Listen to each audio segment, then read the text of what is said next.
Okey baik, Assalamualaikum warahmatullahi wabarakatuh dan selamat kembali semula ke channel Farhan Jamal. Okey baik, pada malam ni FJ nak buat perkongsian ringkas ya, iaitu pengalaman sebenar di mana FJ nak ceritakan akan pengalaman ini kerana maklumat ini FJ baru dapati. Jadi FJ tak nak lupa, so FJ nak kisahkan dalam channel FJ ni lah supaya ianya dapat menjadi panduan dan pengajaran kepada orang lain. Jadi sebelum itu FJ nak bagi tahu, pastikan kemungkinan insya-Allah hari esok FJ akan cuba juga sedaya upaya untuk keluarkan video jalan seram di cenderia lama, iaitu di bahagian 2. So korang nantikanlah pada malam esok, insyaAllah akan keluar lah. Okay, dan seterusnya kita terus pergi kepada kisah yang FJ nak sampaikan inilah. Sebenarnya kisah ini dia berkaitan dengan gangguan perawat yang diganggu ketika bulan Ramadan. Jadi perkongsian ini sebenarnya adalah pengalaman sebenar daripada kenalan FJ, di mana FJ tak boleh beritahu detail lah, disebabkan kerana beliau kisahkan pengalaman beliau ni adalah untuk tanya pandangan FJ saja. Jadi bila perbualan itu kami rahsiakan. Kebiasaannya bila kami bersembang bab-bab ini hanya kami saja yang tahu, orang lain tak tahu. Disebabkan kerana beliau ni adalah seorang ustaz. FJ terangkan dulu akan siapa kenalan FJ itu. Beliau ni seorang ustaz dan beliau ni ada belajar dekat pusat rawatan lah. Kalau FJ beritahu, FJ rasa satu Malaysia tahu pusat rawatan apa, memang terkenal. Tapi FJ tak nak beritahu pusat rawatan apa. Dia belajar. Kemudian bila dia dah belajar semua tu, beliau ni dia tak jadi pengerukiah. Cumanya beliau sentiasa amalkan apa yang beliau belajar tu untuk melindungi keluarga dan juga kenalan-kenalan rapat lah, mungkin anak murid dan sebagainya. Dan beliau adalah seorang ustaz. Jadi pada beberapa hari yang lepas kan, sedang FJ duduk buat kerja dan sebagainya, tiba-tiba beliau tanya pandangan FJ lah akan pengalaman yang beliau alami ketika waktu tidur, iaitu beliau bermimpi. Jadi FJ ni sebenarnya bukanlah seorang yang layak lah nak bagi pandangan ataupun pendapat dan sebagainya kan. Sebab FJ ni biasalah, FJ bukannya seorang ustaz, tapi mungkin ustaz ni dia selesa bersembang dengan FJ disebabkan kerana FJ buat konten-konten seram yang macam ni. Dan FJ ni mempunyai pengalaman-pengalaman yang melibatkan kerasukan dan sebagainya, melibatkan rawatan dan sebagainya. Jadi dia suka share kepada FJ lah. Okay, berbalik pada kisah tadi, sedang FJ duduk buat kerja apa semua, tiba-tiba dia tanya pendapat FJ lah akan pengalaman yang beliau alami. Sebenarnya kalau ikut kan mimpi buruk ni, kita sebenarnya kalau ikutkan orang kata hadis lah, ikutkan sunnah, kita tak boleh ceritakan kepada orang awam, orang umum. Kita boleh ceritakan kepada kenalan rapat kita saja.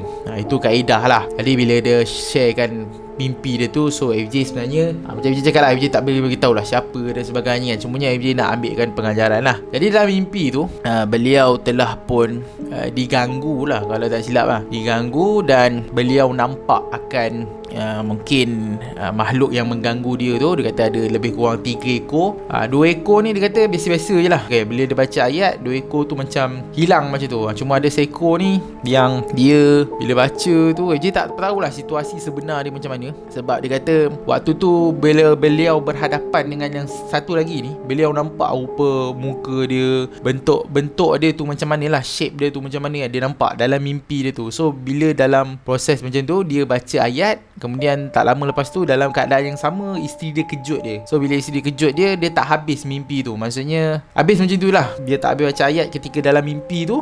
Mimpi dia tersedar lah. Tapi bila dikatakan dia tersedar, memang isteri dia kata waktu dia tidur tu, dia dah baca ayat Quran. Maksudnya dia tengah tidur tu, dia baca ayat Quran tu. Bila dia sedar pun dia sambung ayat tu bagi habis. Situlah situasi dia. So dia tanya pandangan AJ, adakah ini satu gangguan ke, ataupun sebenarnya itu adalah satu mimpi ke? Dia tanya pandangan AJ lah. So AJ pun tanya kembali kepada ustaz ni, selalu ustaz macam tidur kan, ustaz mungkin baca doa dan sebagainya. Malam tu ustaz baca doa tak? AJ tanya macam tu lah. Sebab kebiasaannya kita nak tidur, lepas tu kita dah baca doa dan sebagainya, tapi masih ada gangguan dan sebagainya. Kita mimpi benda yang buruk, benda yang tak elok, kebiasaannya itu adalah gangguan.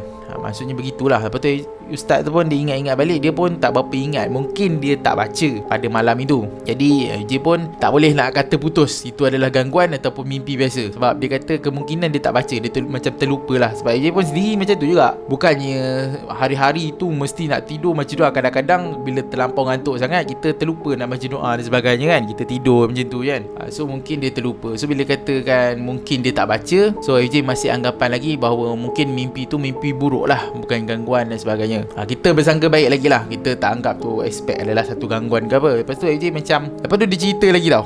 Tak habis tu dia cerita, tak tahulah, dia kata macam adalah beberapa kejadian ni sebelum yang berlaku mimpi ni, dia macam, dia family dia macam, dia rasa macam ada gangguan pada rumah dia dan sebagainya. Dia kata macam tu. So FJ bila kata macam tu, FJ pun tanyalah akan gangguan macam mana apa semua. So dia cerita detail lah apa gangguan yang dialami dan sebagainya lah kan. Dia ni tahulah benda-benda ruqyah ni dan sebagainya. So FJ pun tanyalah, ustaz dalam 2-3 hari ni ke apa ke ada ustaz pergi mana-mana ni kan, ada benda mengikut balik ke? Sebab kalau orang ni dia ada macam ruqyah dan sebagainya, dia ada ilmu lah. Kadang-kadang benda-benda mistik ni susah nak ganggu dia, pasal benda-benda mistik ni tahu dia ni siapa dan sebagainya. Kalau ganggu mesti akan terima akibat macam tu lah. Tapi benda yang ganggu dia ni kira macam terror jugalah, pasal dah tahu ustaz ni ada kemampuan dan sebagainya, dia ganggu juga kan. Dah lah bulan Ramadan kan. So macam pelik. Lepas tu ustaz tu pun kata memang dia kata sebelum kejadian mimpi dia tu, dalam 3 hari macam tu lah, dia ada pergi tempat mana-mana lah, tempat dia sebut. Lepas tu dia balik waktu malam, dah tengah malam macam tu lah, hampir tengah malam, bukan tengah malam pun, waktu malam pukul 10 lebih, pukul 11 macam tu. So hari pertama dia cerita lah,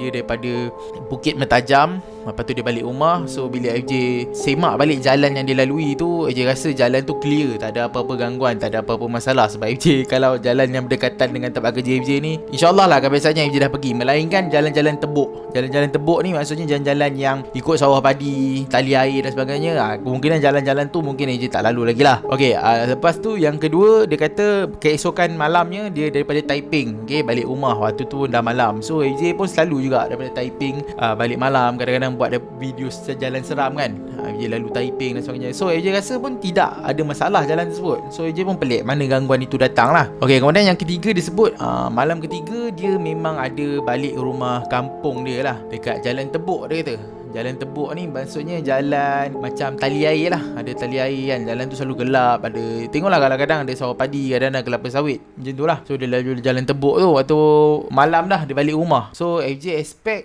mungkin gangguan itu datang daripada Jalan Tebuk tu. So FJ pun tanya kepada ustaz tu, ustaz balik rumah selalu kebiasaannya lah macam ustaz tutup pintu ke apa ke? Ustaz dia tak macam baca bismillah ke apa kan, tutup pintu dia semua. Sebab orang yang ruqyah ni dia tahu benda-benda macam tu, benda basic lah, dia akan buat lah kebiasaannya kan. Ke terlupa ke? FJ pun tanya lah pada dia, dia kata ikut kan malam tu dia memang ada tutup pintu tu, dia memang selalu akan baca doa lah untuk pendinding dan sebagainya daripada keluarga dia kena kacau.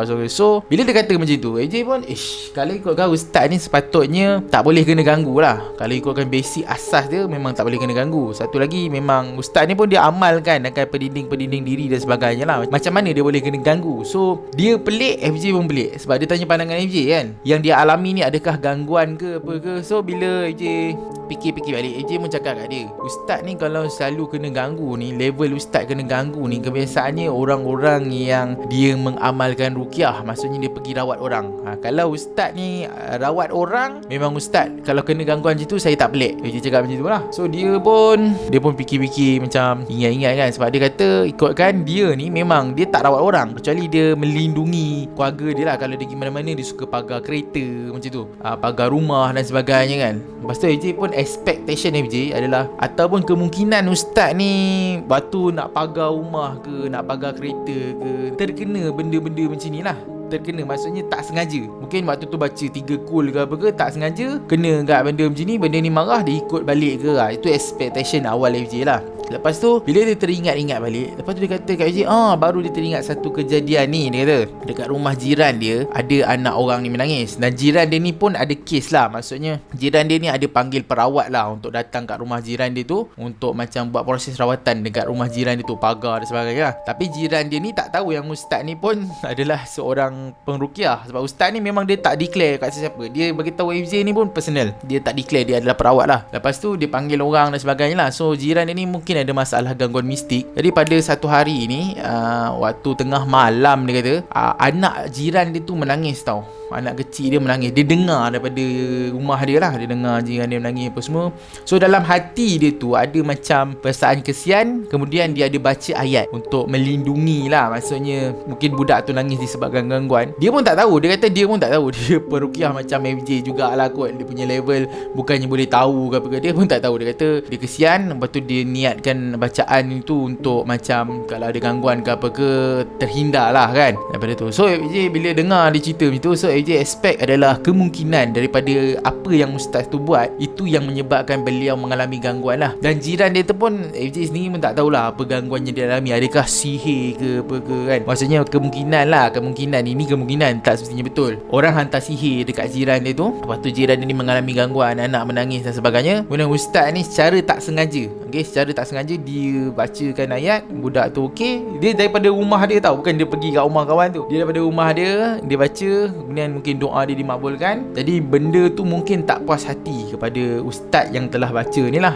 yang kenalan FJ ni. Jadi itu yang dia rasa bila dia tanya pandangan FJ kan. So FJ akan tanya-tanya lah. FJ selalu buat kajian benda-benda macam ni. FJ akan tanya-tanya macam mana benda ni boleh happen lah. Sebab kalau ikutkan, kalau biasa-biasa ataupun liar ni, dia tidak akan mengganggu sebarangan lah. Dia tengok kita pun macam apa ni, mungkin ada ilmu dan sebagainya, dia tak ganggu. So pengajaran daripada cerita ni lah, berkaitan dengan perawat. Ramai orang anggap macam siapa jadi perawat ni adalah satu perkara yang mungkin hebat. Mungkin wow, kita boleh rawat orang, kita tahu benda-benda macam ni, kita rasa macam lebih daripada orang lain. Sebenarnya itu adalah satu anggapan yang bila korang tak masuk lagi dalam dunia perawatan ni lah. Andai kata korang masuk dan sebagainya, dia sebenarnya satu dunia yang berbeza daripada yang kita fikirkan. FJ dulu pun macam tu jugalah kan. Bila FJ tak terlibat dengan benda-benda macam ni, FJ rasa macam aku kalau jadi perawat cool lah. Kalau kena ganggu aku baca ayat apa semua, macam satu benda yang best. Tapi isu dia sebenarnya dia macam ni. Kalau benda tu ada kekuatan, dia tak dapat ganggu lah perawat tu, dia akan ganggu pada keluarga. Dia akan pergi pada keluarga.